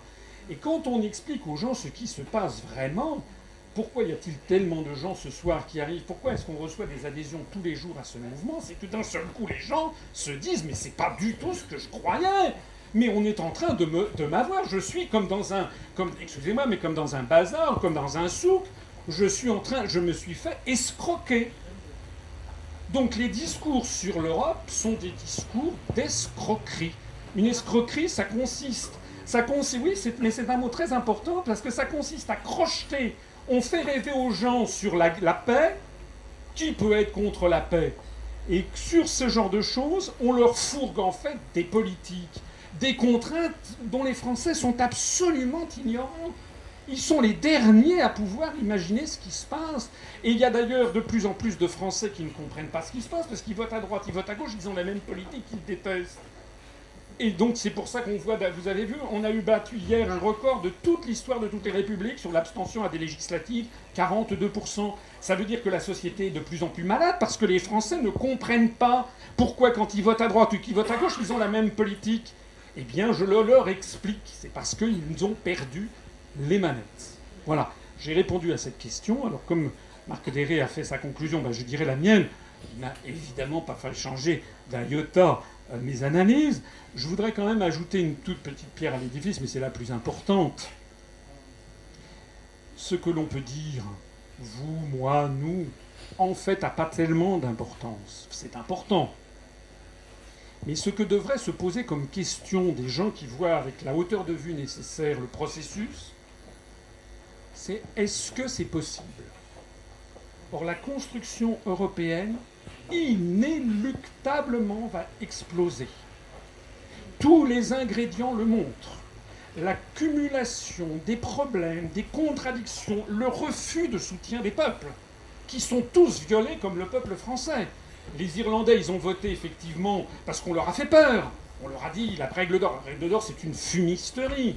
C'est absurde, la règle d'or. Vous vous rendez compte ce que c'est que la règle d'or? C'est de dire un État ne doit jamais, jusqu'à la fin des temps, ne doit jamais faire plus de 0,5% de déficit structurel. Comme j'explique dans une conférence, dans une vidéo récente, que ça ne dépend pas des dirigeants. Vous ne savez pas que les recettes d'un pays dépendent de la conjoncture ou dépendent des dépenses de l'État sur lesquelles on n'a pas toujours prise. Donc c'est comme si on prenait un traité pour exiger qu'il ferait beau tous les jours. Mais qu'est-ce qui se passe si justement il fait mauvais temps? Qu'est-ce qui va se passer si justement des États qui ont pris des engagements, d'ailleurs les promesses d'ivrogne de M. Sarkozy, on les connaît, parce qu'il nous expliquait qu'il allait sortir de Schengen, que ne l'a-t-il pas fait depuis 5 ans? Il nous disait la même chose en 2002, il avait dit ça ne peut plus durer. Ils sont tous sur ce genre comment dirais-je, pour manipuler l'opinion, ça ne peut plus durer, mais en fait, il ne change rien. Donc la question qui se pose, et qui est vraiment très importante, c'est que l'euro explosera. Vous allez me dire, c'est une affirmation. Oui, mais c'est une affirmation que j'assois, comme ceux qui ont vu ma conférence peuvent en témoigner, sur toute l'histoire monétaire de tous les peuples du monde depuis 2000 ans. Depuis 2000 ans, toutes les monnaies plurinationales de l'histoire ont toujours explosé. Point. C'est même écrit dans la Bible, c'est dans le premier livre des Maccabées. Donc c'est quand même important à comprendre. Et il est en train de se produire un processus de désintégration de l'euro qui est beaucoup plus rapide que ce que j'anticipais. Parce qu'on colmate des brèches qui demandent. Là, on nous annonce toutes les semaines que le problème est réglé, mais il y en a une autre qui apparaît. Donc hier soir, ça y est, l'Espagne s'était sauvée, donc du coup, Wall Street exultait. Bim, badaboum, ce soir, aujourd'hui, ça y est, les taux sur l'Espagne remontent à plus de 6,5, on n'y croit pas, etc. Bon, voilà. Donc, et de nouveau, Wall Street déprime. On a affaire, je ne suis pas le seul à le dire, hein. Regardez ce que disent les prix Nobel, regardez ce qu'a dit M. Joseph Stiglitz, prix Nobel d'économie américain. Les pays qui sortiront les premiers de l'euro seront ceux qui s'en sortiront le mieux. Moi, j'insiste sur le fait que si nous restons dans l'euro, nous allons vers une catastrophe. C'est moi qui fais de la catastrophe, là. Nous allons vers une catastrophe qui va se chiffrer en centaines de milliards d'euros. Bien, je pense que nous allons mettre le point final. Juste un petit mot. Nous allons mettre le point final. On a une prochaine réunion au mois de septembre-octobre. Environ, on va vous fixer la date. Je pense que ce débat vous aura plu. Est-ce que vous aurez changé d'avis? Je n'en suis pas sûr. En tout cas, j'avais des doutes. Je commence à être inquiet quand même, parce que là, apparemment, ça va très très mal, mais il y a des motifs d'espérer, puisqu'on vote dimanche prochain, et donc je pense que ça va aller mieux. Merci.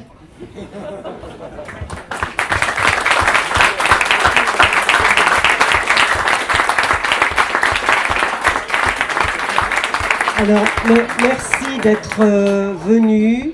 Merci de vous être prêtés au jeu, au débat tous les deux. Si des personnes qui n'ont pas encore adhéré veulent adhérer à l'UPR, il n'y a aucun souci. Si des personnes qui ont envie de peut-être débattre encore et veulent discuter avec Marc Deray au sein du Cercle des Libertés Égales, ils sont les bienvenus. Si vous souhaitez, Marc a apporté quelques livres, quelques exemplaires. Si vous souhaitez les faire dédicacer, je pense que Marc, qui m'écoute, s'en fera un grand plaisir. Et quant à notre cercle des oubliés de la République, les oubliés de la République, c'est ceux aussi qui cherchent à expliquer les choses, mais qui subissent des omertas, des médias, des universités, etc. Donc j'ai le plaisir de vous accueillir, puisque vous en êtes déjà dans notre cercle des oubliés de la République. Merci.